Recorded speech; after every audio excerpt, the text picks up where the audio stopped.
మంత్రి శ్రీధర్ బాబు మాట్లాడుతున్నారు. లైవ్ చూద్దాం. లక్చర్ల ఘటన సంబంధించి ఇప్పుడే సంగారెడ్డి జైల్లో ఉన్న రైతుల దగ్గర కేటీఆర్ వెళ్ళాడు. నిన్న తెలంగాణ భవన్కి ఆ లంబాడి మహిళా రైతులు కూడా వచ్చి తమ గోడును వెళ్ళబోసుకుంటున్నారు. మీరేమో బీఆర్ఎస్ పార్టీ వర్కింగ్ ప్రెసిడెంట్ కేటీఆరే కుట్ర పన్నారని చెప్పి మీరు ఆరోపిస్తున్నారు, మేము కాంగ్రెస్ పార్టీ కానీ ప్రభుత్వం కానీ.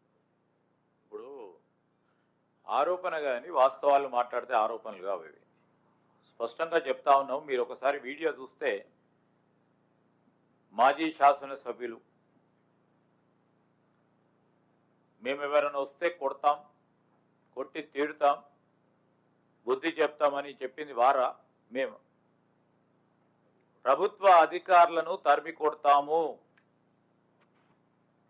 అని స్పష్టంగా చెప్పింది టీఆర్ఎస్ పార్టీకి సంబంధించిన వారి అగ్రనేతలు. సరే, మేమేమన్నాము?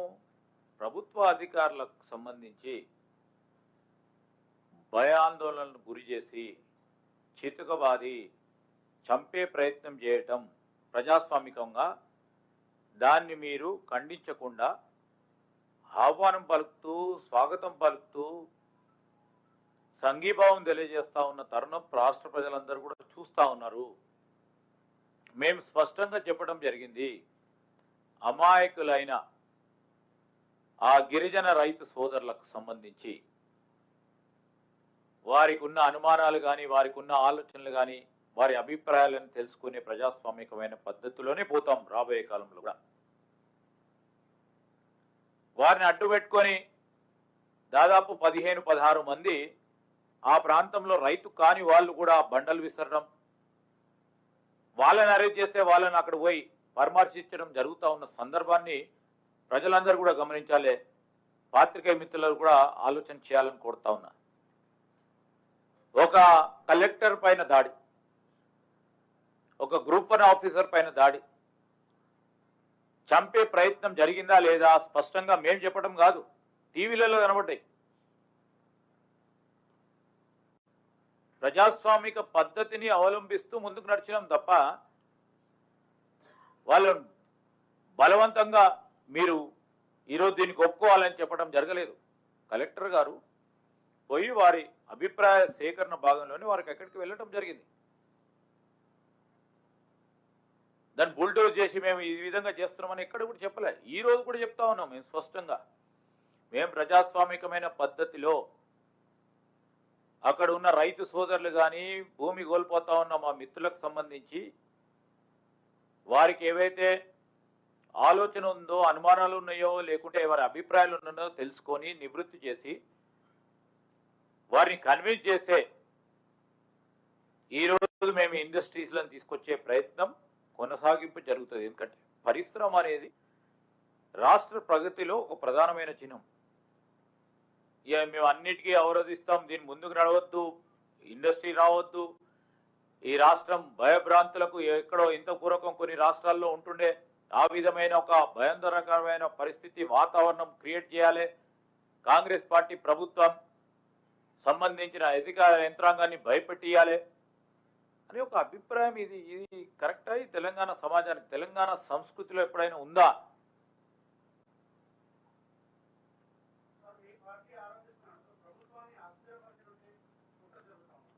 డెఫినెట్ కనబడుతుంది కదా. అస్థిరపరిచే కార్యక్రమ భాగంలో బీజేపీకి సంబంధించిన ఒక సోదరుడు అంటాడు, ప్రభుత్వానికి సంబంధించిన ముఖ్యమంత్రి మీద తీసేపడతా ఉన్నాడు. దానికి దీనికి కరెక్ట్గా లింక్ కుదురుతా ఉంది. బీజేపీ టీఆర్ఎస్ చేసే ఒక ప్లాన్, ఇద్దరు మిత్రులు కలిసి చేస్తా ఉన్న ఒక ప్రయత్నం స్పష్టంగా కనబడతా ఉంది. ఇప్పుడు ఒక ఏమో వారు అట్లా మాట్లాడుతూ ఉంటే, ఇంకో ప్రక్కన మరి ముఖ్యమంత్రి నియోజకవర్గంలో హింసకు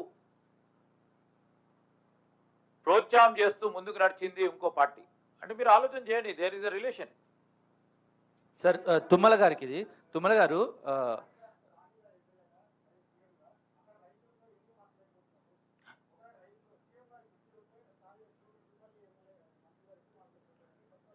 కాదండి, నేనేమంటానంటే ఇప్పుడు ప్రజాభిప్రాయ సేకరణ మంత్రులు చేయరు, ఓకే, దానికి ఒక సిస్టమ్ ఉంటుంది. ఆర్డీఓ ఆర్ సబ్ కలెక్టర్ స్థాయి అధికారి పోయి ప్రజాభిప్రాయ సేకరణ చేస్తారు as per the law, as per the statute. మంత్రి ముఖ్యమంత్రి పోయి ఆడ ప్రజాభిప్రాయ సేకరణ ఎక్కడ కూడా జరగలేదు ఈ 70 సంవత్సరాల కాలంలో. ఎక్కడైనా నిజంగానే నేను జరగలేదు అనుకోండి, ఉదాహరణకి మేము ముఖ్యమంత్రి గారిని కలిసి మాట్లాడతాం, మా అభివందనలు తెలుసుకుంటాం, చెప్తామని చెప్తే తప్పకుండా రావడానికి ఆస్కారం ఉండే. మేము తప్పకుండా ఇప్పుడు కూడా అవకాశం ఇస్తా ఉన్నాం కదా, వచ్చి మాట్లాడండి, ఏదైనా ఇష్యూస్ ఉంటే మాట్లాడితే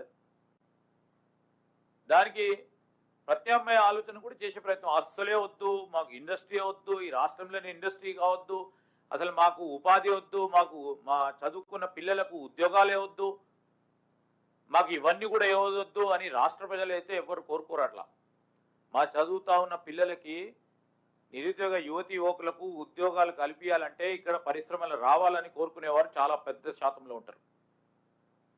సరే, ఎవరికైనా భూములు కోల్పోతా ఉన్నారంటే నిజంగానే వారు భూములు కోల్పోతా ఉన్నాయి. వంశపారంపర్యంగా ఉన్నా లేకుంటే ఎమోషనల్ బాండింగ్తో ఉన్న వారి ఏదైతే వారికి ల్యాండ్ హోల్డింగ్స్ ఉన్నాయో వారి పరంగా డెఫినెట్లీ మాకైనా వారికైనా ఎవరికున్నా కానీ ఆ మమకారం ఉంటుంది. ఉన్నప్పుడు దాన్ని ఒక స్పష్టతతో ముందుకు తీసుకెళ్లే ప్రయత్నం చేసే కారణంలోనే ఒక ప్రజాస్వామిక బద్ధంలో టెంట్ ఏర్పాటు చేసుకొని ప్రజాభిప్రాయ సేకరణ భాగంలోనే అక్కడికి వెళ్ళటం జరిగింది. ఏమైనా ముఖ్యమంత్రి పిలుస్తారా? అది అసలు ఏమన్నా అసలు ఉందా?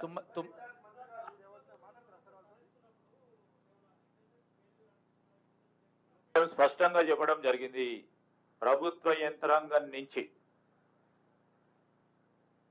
తరఫున కూడా ఎక్కడ పొరపాటు ఉన్నాయో తప్పకుండా విచారణ తేలిపోతుంది. విచారణ ఈరోజు ఒక సీనియర్ పోలీస్ అధికారి జరుగుతుంది, జరిగిన తర్వాత మాట్లాడతాం. తుమ్మల గారు మీకు ఒక క్వశ్చన్ సార్. సార్